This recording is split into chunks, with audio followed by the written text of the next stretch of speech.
Hey guys, Ray here. Welcome to my channel. I like to explore power options when the power goes out. So today I'm taking a very big step for me.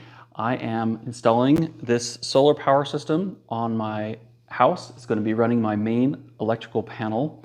I wanted something really easy to install, something affordable, something that can save me money on my power bill and run my entire house if I need to in case of emergency. So for this video, I'm going to be installing this and we're going to be testing it out to see if it can actually do all those things. So there's probably going to be some things I don't like about it, but I've got a long list of things to test. So if you want to have some fun, come along. So for this video, I'm not going to go over a lot of the specifications. I'm mainly going to focus on the install and testing this unit. But as far as ease of use, it's going to be really good for me because I've got all of the circuit breakers built in. I don't have to size those. That's all done. I also have a solar disconnect switch. That's awesome. Now, when I wire this into my main electrical panel in my house, I'm going to install a switch there so I can easily switch between grid power if I need or solar. Also, this is an off-grid inverter. It's not one of those hybrid inverters that are more expensive. So this keeps it a lot more simple. I don't have to worry about getting a contract with my electrical company to backfeed. The grid's going to do its thing and I'm going to do my thing in my house. Because this is my first system, I'm just going to keep everything minimal along with the cost. So I'm just getting one of these units for now. I can expand later. And one of these units requires at least 2 of these type of batteries, server rack batteries. But those batteries aren't going to last me through long storms. So as far as grid goes, I do like having the grid as a backup option. So when I hook it up to my electrical panel, I'm also going to hook up grid. So if my battery goes low, grid should kick in and help me out there. Okay, let's talk a little bit about price. So my neighbor recently got a quote from a solar company for a battery backup. It also backfeeds the grid, his system, but it's going to be over $100,000 for him to install that battery backup system for his house. So this unit is currently listed for $1,499. The batteries on Current Connected's website are $1,199 right now. And I just picked up over 8,000 watts of solar from Santan Solar, and those ran me $2,125. So for this setup, without the brackets and the wiring, it is $6,022. Okay, here are the specifications.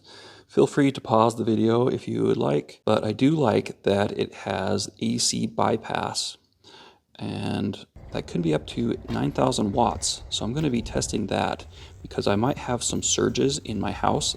So that'll be one thing I'm going to test for sure. It can support 6,000 watts split phase. So that is 3,000 watts of each leg. So it can accept a whopping 8,000 watts of solar. Okay, now for the fun part, we're going to install this and test it out. I've been waiting a while to do this, but this is a DIY channel and messing with electrical, and especially the electrical system in your house, can be dangerous. So this is how I'm doing it personally. Your system may be different. I encourage you to get an electrician to double check any of your work. I'm going to have an electrician come and check my work as well. But let's go ahead and get into it. So this video will be divided into chapters, but feel free to jump ahead to the end of the video for the testing if you want to just see that. There's some really surprising testing results. Okay, here is the electrical panel for my house. So if I put my probe on L1 and neutral over here, I'm going to back away from the panel because it's currently live. I will be having 120 volts. And if I put my probe from L1 to neutral over here, that's 120 volts. Because they're in split phase, if I put my probes across them, that is 240 volts though. So this is a 6-bedroom house. I do have some renters in the basement. There are 3 240 volt appliances. I have my air conditioner outside. The basement renters have a clothes dryer that's 240 volts, and they also have a oven that's 240 volts. But those larger appliances are the ones I'm worried about.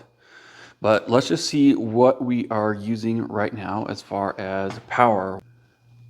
It's 7 amps on that leg. 6 amps on that leg right now running. So let's go ahead and turn on their appliances downstairs. Let's measure how much power we're using.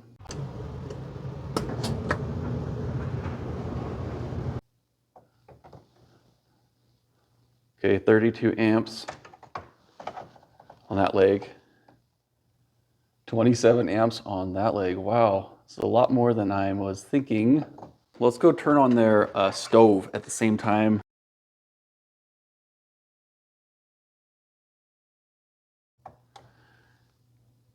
$49 amps, wow.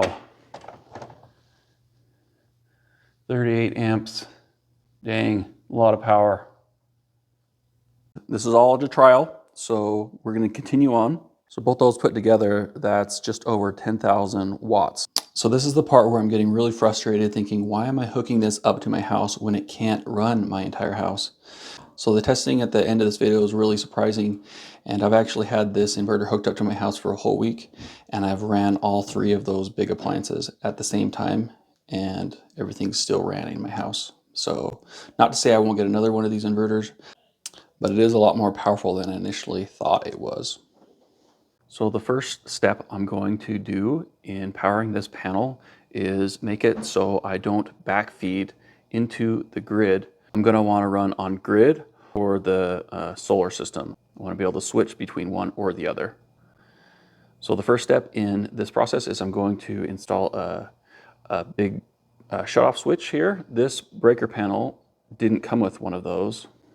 So I went to a supply house and I bought this. This is a square D panel that they gave me for this 200 watt breaker panel. So these are the tools I'm going to need for this first step. These are Polaris connectors. I'll mention more about that in just a moment. First, I turn off the power at the electrical meter and I double and triple check that there's no power before I jump in here and start disconnecting these wires. These are the two main hot lines coming into my house, L1 and L2. Then I can remove these main terminal connectors and my new switch slides right in place where those connectors are. The metal faceplate on this large electrical panel here has a rectangle pop out just for this switch. And I took that down to my electrical supplier to verify that I was getting the correct disconnect switch there because they were not going to let me return it. And the 200 amp disconnect switch is a lot more expensive. The 100 amp disconnect switch for the 100 amp breaker panels are much more affordable. I think this one cost me over $100, close to $200. Next, I am using my utility knife to remove a piece of the insulation from the L2 and L1 conductors here. This is so I can slide my Polaris connector up into that slot and I can tap in to my main conductor there. This is where I'm going to tap in to grid power to run grid power to the inverter. As the last step, I just need to seat the main conductors into the lugs above the main disconnect switch here. So I'm just using my hex socket to tighten it down. I'm not just tightening it down, but I'm going to move it back and forth, wiggle it back and forth, and it'll allow the strands in there to flatten out and to get a better seated connection on that lug. Once I move it around, I'm able to get some nice extra turns on that lug. Okay, so for my interlock kit, I'm gonna sit right here. So I need to move this 50 amp double pole breaker either down to these open slots right here, but I think I'm just going to move these all down a little bit. My electrician gave me enough space, I believe I can just slide these down. Instead of these 20 amp breakers, I'm going to switch this over to a tandem 20 amp breaker and then another tandem 20 amp breaker, and then this should be able to just fit into this spot right here. And then I can put this breaker, and this is what's going to feed my panel. So this is pretty straightforward. I'm just popping off my old 20 amp breakers, and then I'm just sliding in the tandem 20 amp breaker, and then I reconnect the two conductors there. And then I follow the same step for the other two 20 amp breakers right above that. And now I have an open slot for my, I believe that's a 50 amp double pole breaker. I could just move that down. These plastic tabs on the side that hold the breaker in place, they're a little bit fragile, so I've got to be really careful with that. I broke some at the bottom in another project I was doing. Now it's time to mount the inverter. So I didn't have anyone to help me hold this while I screwed everything down. So I just screwed a 2x4 down there that I could rest the inverter on, and it allowed me an open hand where I could screw things down into the stud. Now this inverter does come with a little cardboard template, and so I could mark the holes and mark where the stud is. So before we hook this into the house, let's go ahead and hook the batteries up. So I'm putting both batteries on 2 small pieces of cement board that I had extra hanging around to keep the batteries off the ground. Now I am looking to get a cabinet for these batteries. So this is just a temporary solution. But if this was more permanent, I think I would get some water heater earthquake straps and strap these right down to the wall. Those seem to work pretty good in my fifth wheel to hold batteries in place. So I'm just going to hook up the first battery right now. Later on in the video, I'm going to show you how I will hook up the second battery. And for the dip switches, you only move number 6 up. You don't move number 2 up. It took me a while to figure that out. And on here you select lithium for your battery, and then the battery brand number is 8 for the Ruixu battery. Then here's the communication cable that came with the battery. I'm just going to put it into this slot there. And I'm going to make sure my battery terminal is going to send power in here. So that's in on position as well. And then I'm going to connect these battery terminals. These are really nice. I really like these terminals. They're super easy to connect. So my power system's ready to accept power. So now that it's ready, I'm going to go ahead and turn it on. And that'll run a start circuit that will slowly send power into the system to slowly charge all the capacitors in there so nothing breaks. Oh yeah, it is on. That's awesome.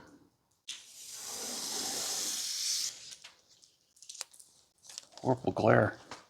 Looks like the battery communication is working. The BMS on the battery is sending its battery percentage up to the inverter here, showing the voltage and the exact battery percentage. Next, I'm going to hook my main electrical panel as the load of the 6000 XP. So I need to connect all the conductors here. The top right slot on my electrical panel, which I made room for earlier. Now I'm putting a 60 amp double pole breaker, and that will accept the power from my inverter so it can charge this entire panel, it can run this entire panel. So early days when I was first getting into electrical, I initially thought that the entire left side of the panel was L1 and the entire right side of the panel was L2. That's not correct. Behind this panel, there's a plate that's kind of feathered back and forth. So if you look at just the right circuits, the top one is L1, and then it goes back and forth, L1, L2, L1, L2, L1, L2. The plate behind there is feathered back and forth. So when you're using a double pole breaker, like what I have here, you are connecting to L1 and L2, so you can run your 240 volt appliances. So I'm connecting to a double pole breaker. I'm hooking into L1 and L2. So I'm going to keep all my L1 lines black. I'm going to keep all my L2 lines red, as you can see here. Here I am hooking up the conduit. So the smaller ports on the bottom of the inverter are 1-inch ports. So in order for me to get 1-inch non-metallic conduit, I needed to go to the electrical supply house, and they just sold me about 5 feet of that, really inexpensive when I bought it from the electrical store there. And then I could just cut it with my razor blade here and then hook it up. Now I've got a ground green and a neutral white wire as well here. I chose to use 6 gauge, and I'll mention why I used 6 gauge here right before we turn the inverter on and start doing the load testing. I really like the non-metallic conduit, easy to work with, don't have to bend it at all. Just connect it in, tighten it down. The ground is just hooked to my main ground bar and my main electrical panel, and the neutral up to the main neutral bar. Now here I am hooking up L1 and L2. Now they do have torque specifications in the manual, and I was able to buy a torque screwdriver that was able to tighten everything down, and I really like it. I will put a link to it in the description. It's able to torque down these smaller screws and also the large battery terminals as well. So I'm going to make sure to turn off the panel here. It's also turned off by the meter. This is on. So let's turn it on and see if we can power our house. So I want to turn the AC output on. There's a switch right here. So it should be powering my whole electrical panel right now. Let me go see if there's some lights on in the house.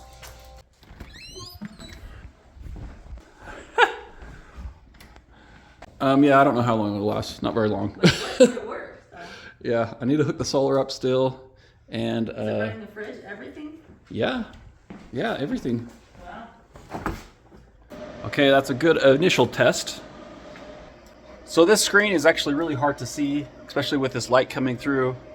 I can tell it's kind of confusing. So if I've got the dongle that comes with this. So I'm going to go ahead and download the app on my phone, and supposedly I can configure the settings in the app. So I'm going to do that right now. First, let's see how much power we are sending to my panel.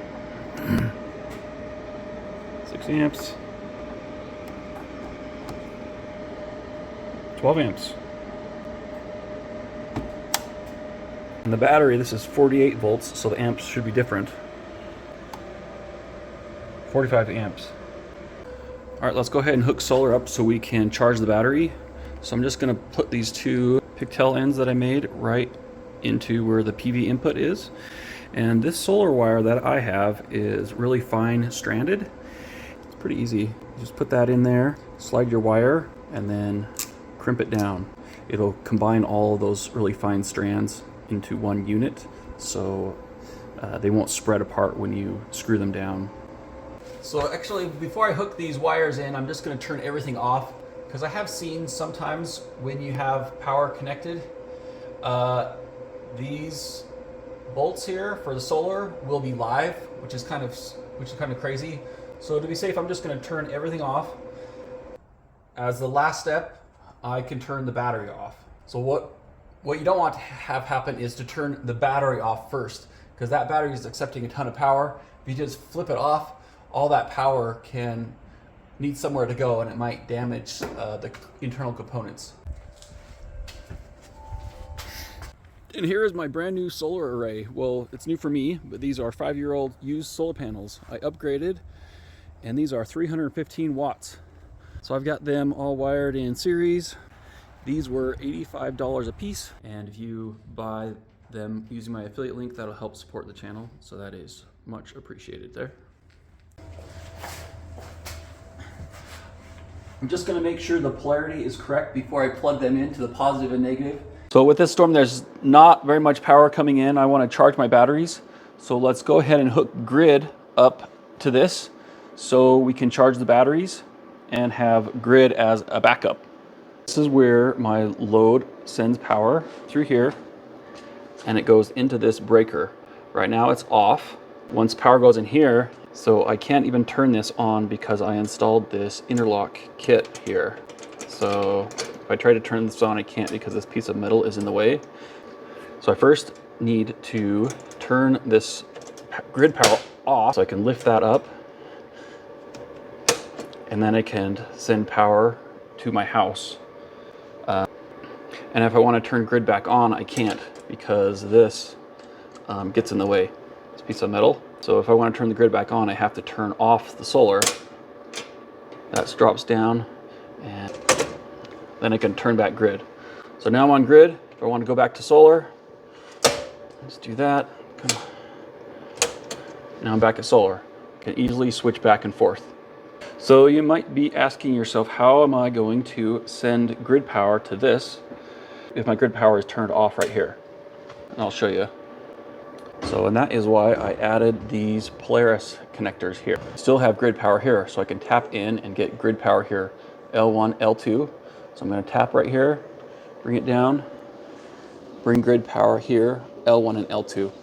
Now I turned off the main power at my meter and confirmed it was off before working on these.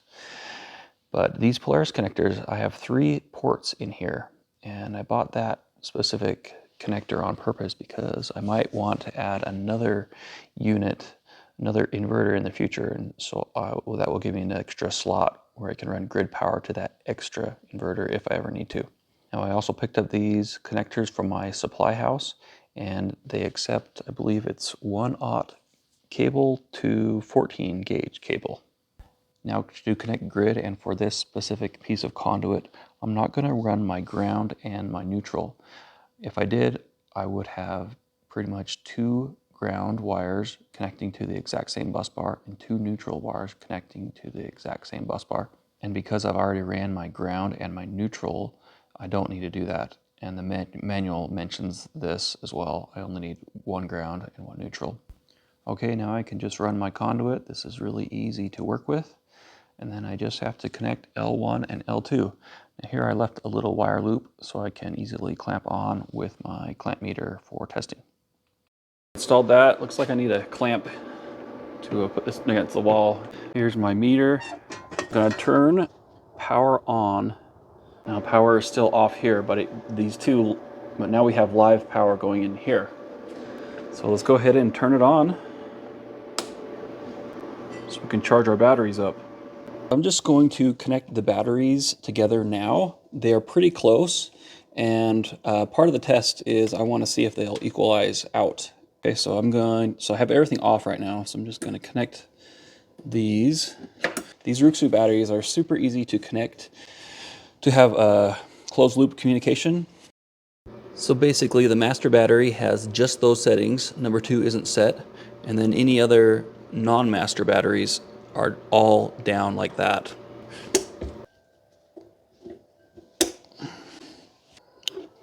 Click this on there, and then this goes to the inverter. Kind of a wiry mess right now, but I'm going to have the positive coming out here, and I'll have a diagonal configuration, so hopefully this battery bank will balance out. So the positives coming out here, the negatives coming out on this side. So hopefully I can have a nice even draw of power through these 2 batteries. So I turn the master battery on first. I believe it's 5 or 10 seconds. Just wait. All right, now I'll just turn the second one on here. So here you can see both batteries are communicating. Yeah, one battery, those are the voltage differences. So one battery is 63%, one is 28%. So quite a bit of work to do to balance them out. We'll see how it does as part of the test. Okay, so I added 3 more solar panels to this. With this many solar panels connected, this is over 400 volts. So I am really respectful of these guys. So whenever I hook these up, just as precaution, I cover them with blankets or I wait till the evening just to be safe.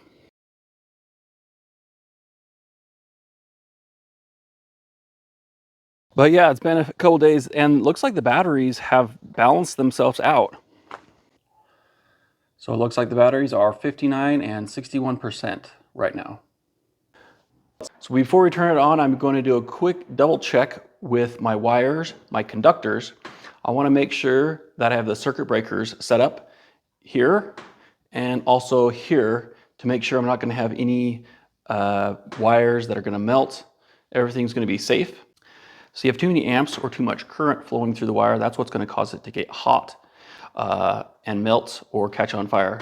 But also the length of the conductor you're using comes into consideration there as well. So I use this wire chart online that I found, and this figures in the length of the wire and also the current that is going through the wire. So on the top line here of the wire chart that I use, I'm going to be using that line because all my conductors I have here, my wire, are less than 6 feet long. All right, let's first look at the wires that I'm using for the load. So my wires that feed into my breaker, these are 6 gauge wires. So because this is a 6000 XP, I'm going to size my wires and my breakers according to that. So I know that I'm going to have no more than 6,000 watts in theory coming out of this. And also I'm going to have 120 volts coming out on each leg of this. I know volts times amps is watts, so I can use basic algebra to find out that I'm going to have shouldn't have more than 50 amps coming out of here in theory. So I chose 6-gauge wire. So here are the breakers on the 6000 XP, and I looked this breaker up, and because it's the NB163, these breakers will support 63 amps. So if I go over 63 amps, this breaker should protect me. I also have this breaker here, but I'm merely using this one as a switch. But in theory, this 60 amp breaker should trip before the other one. Let's look at where I'm connecting power from my grid. Those conductors are both 6-gauge as well. They come down here and they come into this breaker here. So this one is also protected with 63 amps. Okay, let's look at the conductors for the battery. So these are 4-gauge conductors that I got from Ruixu, and we have a 20 amp DC breaker built into the 6000 XP. The 6000 XP can output 6,000 watts, and I've got 48 volts in this situation. So if I have 6,000 watts supplied by 51.2 volts, and if I use my equation, 6,000 divided by 51.2 volts, that is going to theoretically have 117 amps going through this wire here. So even though I have a breaker on my inverter here, this breaker is not doing anything to protect me. If I send 200 amps through this, these are going to melt. So I'm going to order some thicker conductors here that coordinate with this 200 amp breaker. But this 4-gauge conductor can support 100 amps safely. 100 amps times 51 volts, that's 5,100 watts. So I can support 5,100 watts to the inverter.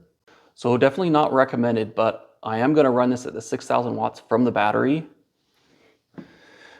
So it will go over the 100 amps that we have here, just over that. So I'm going to watch it really carefully.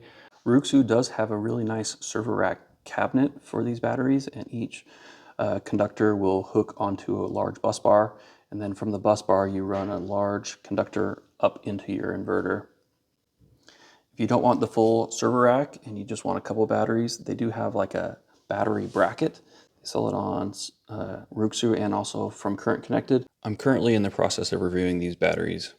I do like this EG4 V2 LL battery. I also like this Life Power 4 battery from Signature Solar. Okay, let's go ahead and start the testing. So for the first test, I want everything to be more controlled. So I actually disconnected my house from this completely. And the only thing I have connected is these two loads that I have for L1 and L2. L1 should be able to support 25 amps, 3,000 watts, and the same thing with L2. So let's first test one leg with my hair dryers. We'll test L2.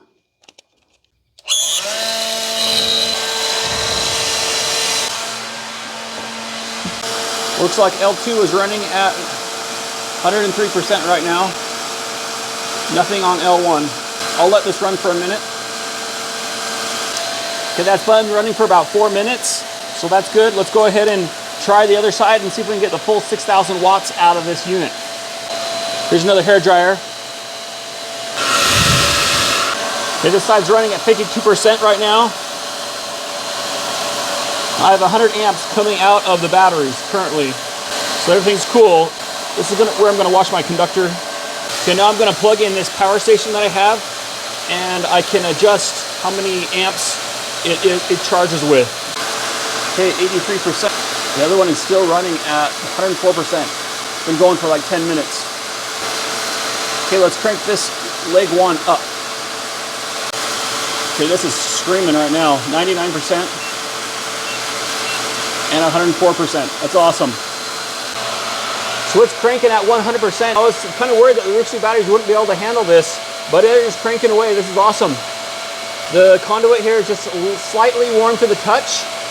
You can barely tell that it's just a little bit warm. 140 amps going through this conductor right now.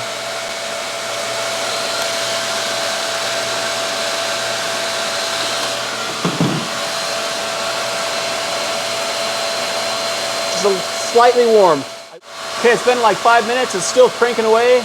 This is still warm. 143 amps coming through. Looks like it's slightly getting warmer and warmer.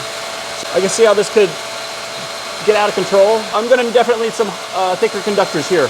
Okay, let's do the surge test. So this is just for one leg of the surge we're going to test first. So here is a 5 horsepower Craftsman shop vac, and then I have a table saw.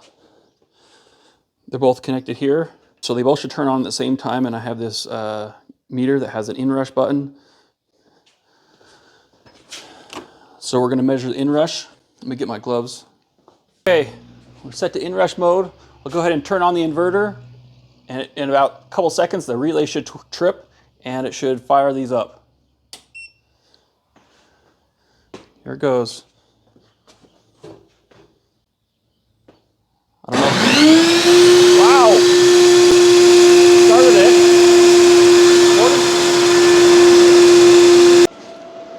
So 45 amps. I wonder if I can get it a little bit higher. I thought it'd be a little bit higher than that. That's almost 6,000 watts because it's one leg and this leg is 120 volts. Okay, I'm gonna go ahead and remove this load and add my house as the load. We're gonna keep the grid disconnected, but we're gonna connect the house to the load. And we're gonna try the air conditioner out back. Okay, we're connected back up. The load is now the house. We're powering the house. This is off, but we're powering all these circuits. Let's go look at the air conditioner. Okay, here is my air conditioner, and here is the specifications of my air conditioner. This air conditioner does not have a soft start. So I will be installing one of those maybe in a month from now before it gets really hot. But this is just going to be an example of a large 240 volt load, and we'll see how the 6000 XP handles that. Without the soft start, it shouldn't be able to start it, but let's just see what happens. Okay, we'll measure the inrush. Let me go turn the air conditioner on right now. So, as expected, did not start it. Interesting, it only measured 7 amps of inrush from my meter at least. So just out of curiosity, I have seen if you attach solar, it gives it a little bit of a boost. Still probably shouldn't start it, but let's hook the solar up and try it one more time. Okay, we now have solar connected. We have 2,500 watts of solar coming in. Just turn on the air conditioner one more time. It shouldn't start it, but let's see what happens. Okay, this time I got up to 56 amps inrush. So 56 times 240 because it's a 240 volt appliance. That's like around over 12,000 watts, roughly. Okay, let's hook grid power up right here. Here's my grid power. I'm gonna turn this off at the meter before I hook it up, but we'll see if that helps start the air conditioner. Again, this air conditioner should have a soft start. It will in the future, but this is just to try it out. Okay, we have grid power hooked up now. Let's try starting the air conditioner. First, I want to see what kind of loads I have running on my house. I don't have a whole lot running. 4 amps on this leg, 2 amps on this leg. Okay, I'm going to set this to inrush. Okay, let's see what happens. Yes! Nice, it started it. That is so cool. Wow, I can't believe it did it. That's what I was hoping it would do. So the grid kicked on just for that surge, and it looks like it's totally back to the battery. There's no power coming through from the grid right now. 19 amps, 15 amps. So when my power is fluctuating just like this, which is like 95% of the time, this will handle that. But if I ever get a big peak, the grid will kick in and support that. I don't have to have a whole bunch of these units to handle those peaks. I think this one unit might work for me. So check it out, it did everything and it didn't even reset my clock. So it must have just supplemented the grid power. But yeah, if you live in a truly off-grid situation with no grid, You need to build a power system to handle those peaks. This minimal approach is working for me. But before I speak too soon, let's go downstairs while the air conditioner is running and turn on the electric dryer. So this is really hard to read. Let me open the app. So here's the app. It looks like with both AC and the clothes dryer running, it switched over to grid mode. I am still getting power from solar. Looks like the dryer got up to temperature, but so I just turned it off and turned it back on. I'm gonna go ahead and start this oven. So all three 240 volt appliances are on right now. 1300 watts coming in from grid. That's amazing. So I think the pass-through on this 6000 XP is higher than it states. 1300 watts coming through the unit. That's interesting. So it looks like it's just some of it's passing through and running the house, and then some of it is charging the battery. I do have some solar coming in. But the pass-through on this unit is awesome. So for the pass-through, the grid, each one of these wires can handle 63 amps before it trips. So 63 times 240, that is just over 1500 watts that can be passed through this, I believe. So let's just try passing through one leg. So I'm gonna hook a whole bunch of loads up onto my house, and I'll make sure they're on one of these legs, and then I should be getting a whole lot of grid power coming through one of these legs. Let's just try that. Try overloading one of these legs.